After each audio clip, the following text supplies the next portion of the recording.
Now, for 1,500 years, there have been no world power. God Himself has prevented that from happening. And God Himself has prevented that from happening because the church had to be gathered.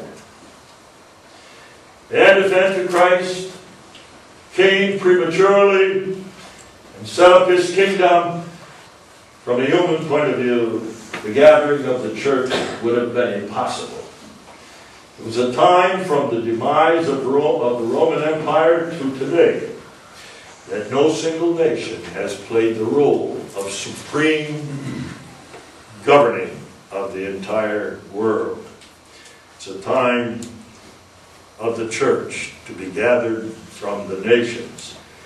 But always, nevertheless, there is this yearning that Satan plants in the hearts of men to establish a one-world government. He has to. There's a kind of a necessity about it. He can't really do what he wants to do in God's world unless he succeeds in a one-world government. And so even in spite of this hiatus between the fall of Rome and our present day, which will be extended to the time when Antichrist comes to the throne, there has always been that yearning, that longing for a one-world government that Satan has generated in the hearts of the ungodly. At the end of World War I, the League of Nations was set up. Now we have had a dreadful war. The fields of Flanders are soaked red with the blood of fallen armies. We will have that no more. A League of Nations. That will prevail. That will bring peace on earth. It didn't. It was a total failure. Hitler thumbed his nose at it and of the provisions of surrender that he was forced to, Hitler, that he was forced to sign. World War II came. Dreadful. Dreadful. Once again the world said collectively, we can't have this. Not only are the fields of Europe red with the blood of fallen soldiers, not only do countless cities lie in ruins and have become heaps of rubble, but throughout the whole Pacific, the islands of the sea are soaked with blood of fallen soldiers. The strength of the nation lies in the graves of Iwo Jima and Guadalcanal. We cannot have this. And so the United Nations came into existence. An unbelievably godless institution. All you have to do is read just a bit of even what goes on in the councils of UNESCO to realize how corrupt it is. But the goal is a one-world government. And the United Nations points overtly to that end as their goal. There's a book that I read a number of years ago.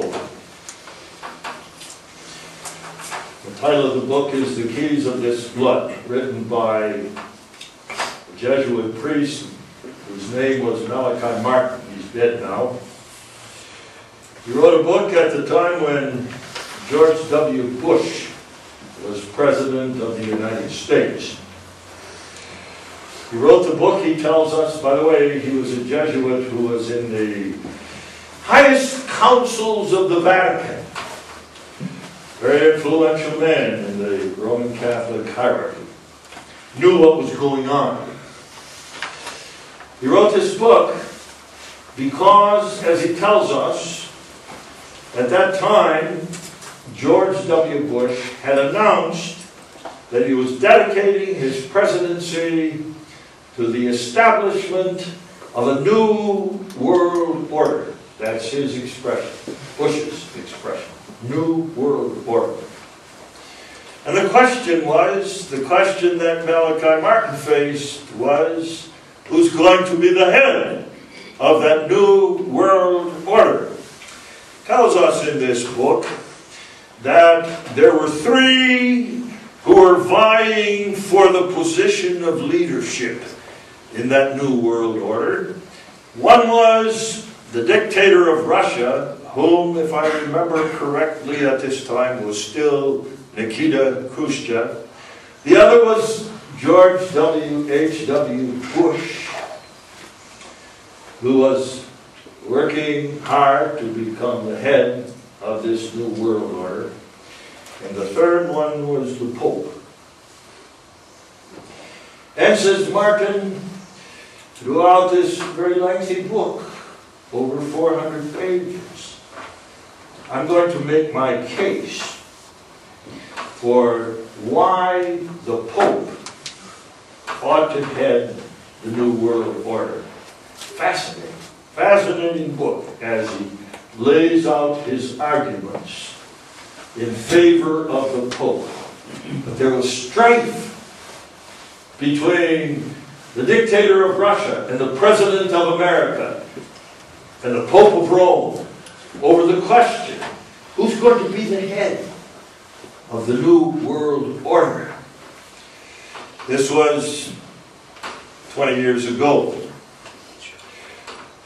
Bush's dream of a New World Order has not died.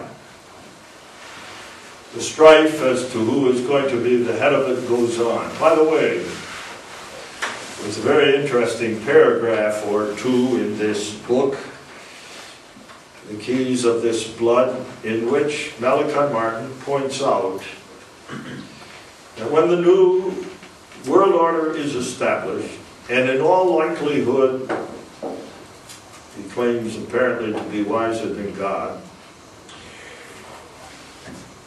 when the Pope becomes the head of the New World Order, the whole world will make itself the citizens of the Pope's government. Except, he says, there are going to be a few people who object to this. This is Roman Catholic speaking. No amount of arguments will persuade them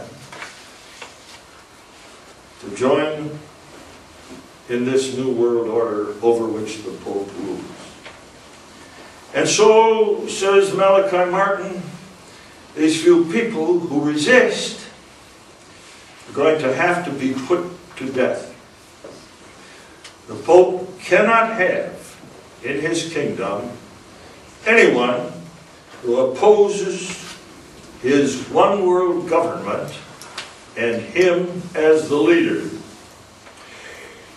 They will have to be put to death, says Malachi Martin, for their own good. The church will be merciful to them in putting them to death. You think of the words of the Lord, of course, when he warns his disciples against persecution and tells them they will think that when they kill you, they are doing God a favor.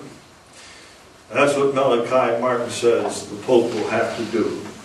He's a very merciful man, and he will kill you as an act of mercy. You may ask, why is that merciful?